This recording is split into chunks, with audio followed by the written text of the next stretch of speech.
Hi అండి, అందరికీ నమస్తే. నా రాక్షసుడు పార్ట్ 35. దాంతో ఆదిత్య అందరికి క్లాస్ పీకాడు. అందుకే వాళ్ళు వెళ్ళేసరికి లిఫ్ట్ అసలు ప్రాబ్లం లేదు. ఇద్దరు కలిసి కీర్తన తన క్యాబిన్ కి, ఆదిత్య తన ఛాంబర్ కి వెళ్ళిపోయాడు. తన పేషెంట్లతో బిజీ అయిపోయిన కీర్తన సడన్ గా అటెండర్ వచ్చి డోర్ లాక్ చేయడం చూసి ఆశ్చర్యంగా తల పైకెత్తి చూసింది. ఏం కావాలి అన్నట్టు. మేడం, సార్ మిమ్మల్ని పిలుస్తున్నారు అని చెప్పాడు అతడు. ఏ సార్ అనేది అర్థం కాక కీర్తన అతడి వైపుకు చూసింది. అది మిమ్మల్ని ఎండి సార్ పిలుస్తున్నారు అని చెప్పి వెళ్ళిపోయాడు. కీర్తన ఇక తన ఫోన్ తీసుకుని ఆదిత్య క్యాబిన్ వైపుకి వెళ్ళింది. తనని ఇప్పుడు ఎందుకు పిలుస్తున్నాడు అని నేరుగా లోపలికి వెళ్ళింది. అంటే డోర్ ఓపెన్ చేసి ఇక లోపలికి వచ్చేటప్పుడు డోర్ లాక్ చేసి రావాలని మేనేజ్ కూడా తెలియదా అని అన్నాడు. అనవసరంగా నాతో పెట్టుకోకు, నన్ను ఎందుకు పిలిచావు ఇప్పుడు అంటూ చెప్పింది ఆమె. ఓకే ఓకే కమాన్ అని అన్నాడు ఆదిత్య. ఆదిత్య టైం వేస్ట్ చేయకుండా నన్ను ఎందుకు పిలిచారో చెప్పండి అని అంది కీర్తన మళ్ళీ. ఆదిత్య సీరియస్ గా మారిపోయి, నేను నీ ఎండీని doctor Keerthana, take your seat అని అన్నాడు. కీర్తన ఇంకా అలాగే నిలబడి ఉంటే, డాక్టర్ కీర్తన, అనవసరంగా నా పేషెన్సీని టెస్ట్ చేయకండి అని అన్నాడు. ఇప్పుడు మీకేం కావాలి సార్ అని అంది కీర్తన ఇంకా కోపంగా. ఇది హాస్పిటల్, మీ ఇల్లు కాదు. మీకు హాస్పిటల్ కి వచ్చే టైమింగ్స్ తెలియదా? నాకు ఎవరైనా లేటుగా వస్తే చాలా కోపం అని అన్నాడు. మీకు రీజన్ తెలియదా అని అంది కీర్తన కూడా అంతే కోపంగా. మీరు లేటుగా వస్తే నాకు రీజన్ ఎలా తెలుస్తుంది డాక్టర్ కీర్తన? అయినా మీ బాస్ తో ఎలా మాట్లాడాలి అనేది మీకు తెలియదా అని అన్నాడు. ఆదిత్య కూడా వచ్చే నవ్వును ఆపుకుంటూ, ఓకే సార్, వచ్చేటప్పుడు నాకు లేట్ అయ్యింది. మా ఆయనకు పిచ్చెక్కింది, ఇల్లంతా పీకి పందిరేశారు. సో తనకి మెడిసిన్స్ ఇచ్చి అన్ని చూసుకుని వచ్చేసరికి లేట్ అయ్యింది అని చెప్పింది కీర్తన సర్కస్టింగ్ గా. సారీ, ఎలా భరిస్తున్నారు మీరు మీ భర్తని అని అన్నాడు ఆదిత్య. ఏం చేస్తాం, తలరాత, కట్టుకున్న తర్వాత తప్పుతుందా అని అంది కీర్తన కూడా ఎక్కడా తగ్గకుండా. కానీ నేను వేరేది విన్నానే, మీ హస్బెండ్ కేవలం మీ గురించి మాత్రమే పిచ్చివాడు అయిపోయాడంట, మిమ్మల్ని ప్రేమిస్తూ మీ ప్రేమను పొందాలి అని పిచ్చివాడు అయిపోయాడంట, అది విన్నాను కదా నేను అని అన్నాడు అతడు కూడా ఎక్కడా తగ్గకుండా. సో మీకు తెలిసిపోయిందా? మొత్తానికి నిజం తెలుసుకున్నారు, నా భర్తకి పిచ్చి పట్టింది అని. ఎస్, అతడికి పిచ్చి పట్టింది, కానీ మీ వల్లే పట్టింది. అతన్ని చూస్తే చాలా బాధగా జాలిగా కూడా ఉంది. అతడి ప్రేమ మీకోసం చూస్తూ ఉంటే చాలా జెల్సీగా ఉంది.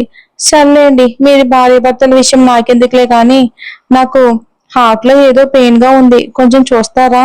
మీరు ఫేమస్ కార్డియాలజిస్ట్ కదా అని అన్నాడు ఆదిత్య చేతిని వెనక్కి అనుకుని.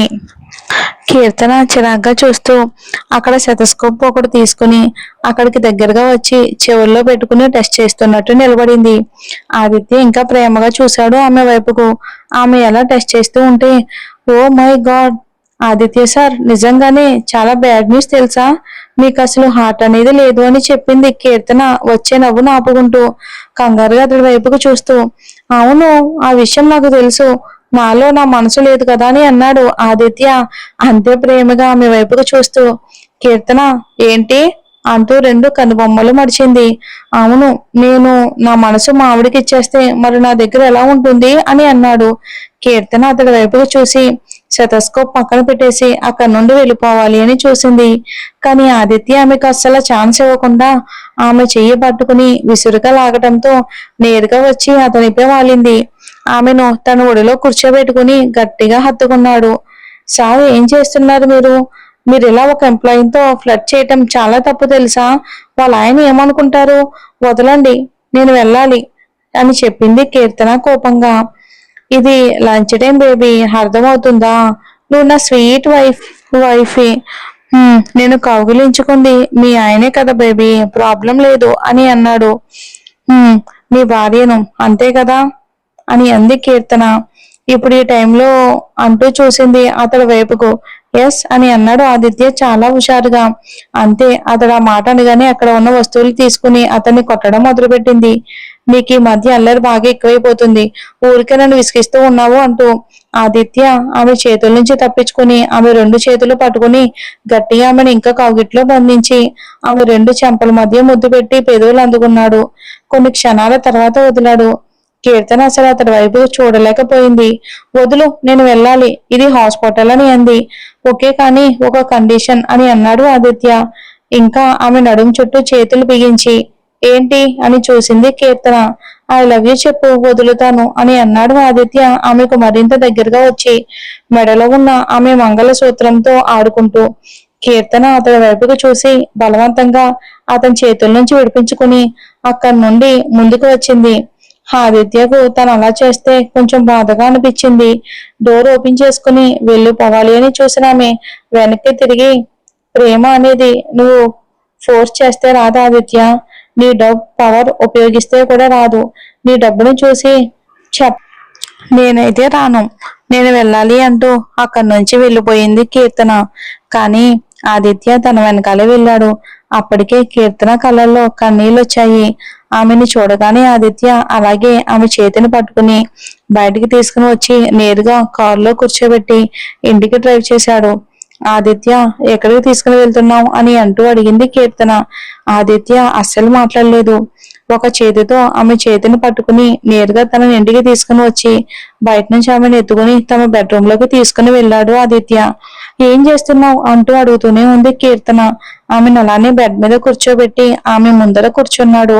నీకు పిచ్చి పట్టింది, పిచ్చి పట్టింది బాగా. హాస్పిటల్లో వదిలేసి నన్ను ఇక్కడికి ఎందుకు తీసుకుని వచ్చావు అంటూ అడిగింది కీర్తన. అవును, పిచ్చి పట్టింది కాదు అని ఎవరు చెప్పారు? నీ పిచ్చి పట్టింది. నేను దానిని సంతోషంగానే ఒప్పుకుంటాను.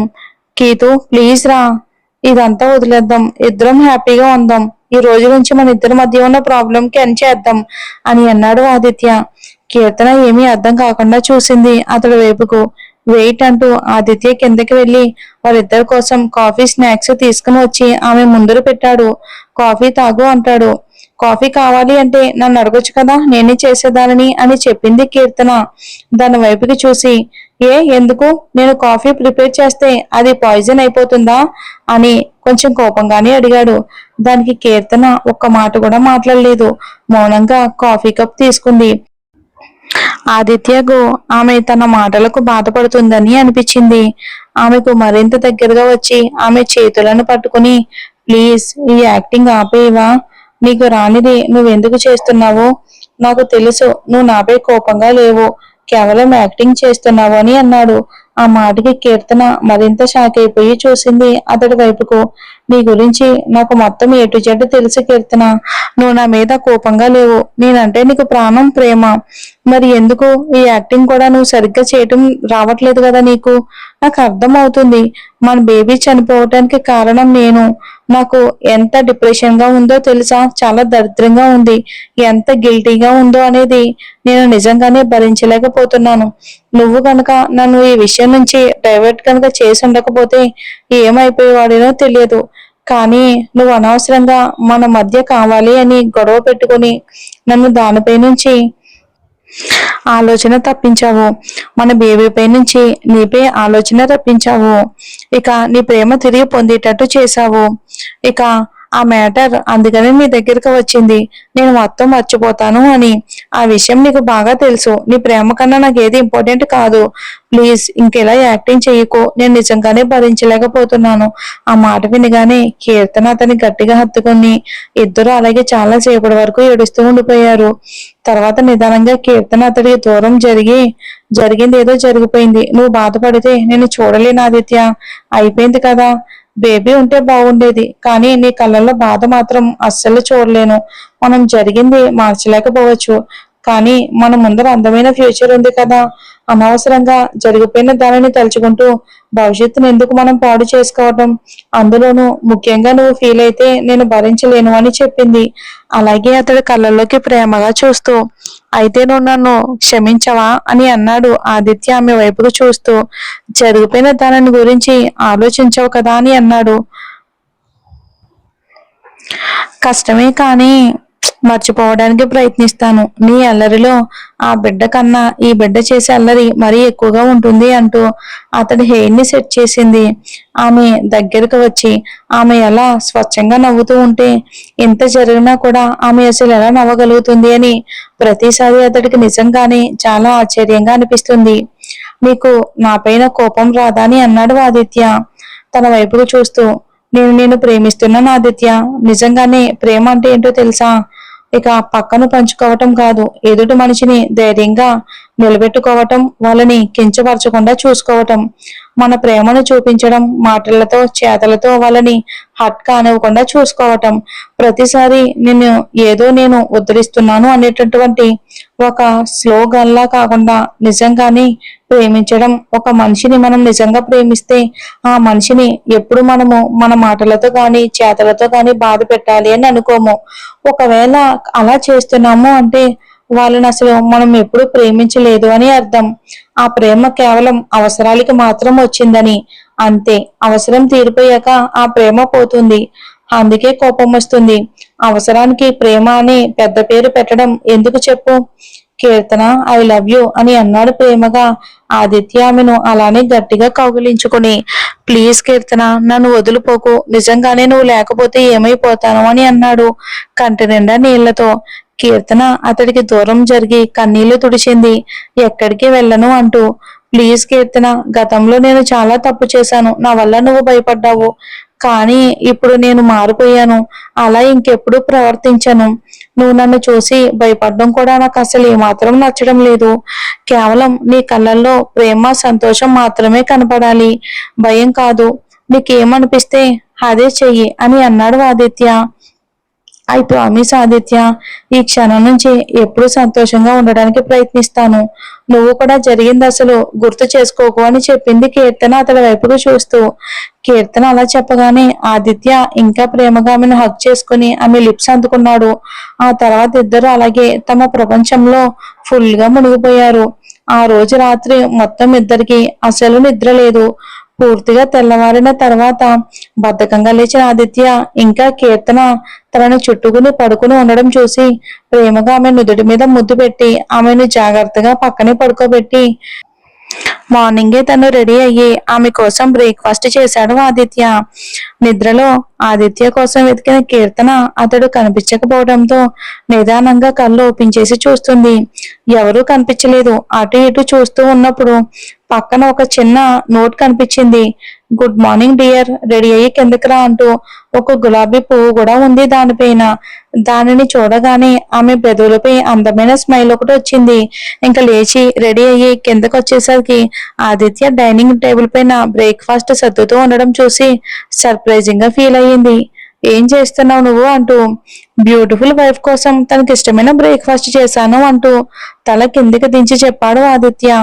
ఇలా చేస్తే ఇంకా నిన్ను లవ్ చేసేస్తాను అని అంటూ కీర్తన అతన్ని ప్రేమగా హత్తుకుంది.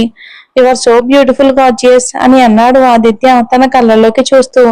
మళ్ళీ ముద్దు పెట్టుకున్నాడు. కొన్ని నిమిషాల తర్వాత వదిలి, ఈ డెజర్ట్ కన్నా నీ ముద్దే నాకు బాగా నచ్చింది తెలుసా అంటూ కన్ను కొట్టాడు అల్లరిగా. ఆ మాటకి కీర్తన అందంగా బ్లష్ అయ్యింది. నువ్వు ఇలా సిగ్గుపడితే నేను నిన్ను ఎత్తుకుని బెడ్రూమ్ లోపలికి వెళ్లాల్సి వస్తుంది అన్నాడు ఆదిత్య నవ్వుతూ. దానికి కీర్తన బాగా సిగ్గుపడుతుంది. మరేం జరుగుతుందో వచ్చే ఎపిసోడ్ లో చూద్దాం. ఇంకో 2 ఎపిసోడ్ లో స్టోరీ అయిపోతుంది.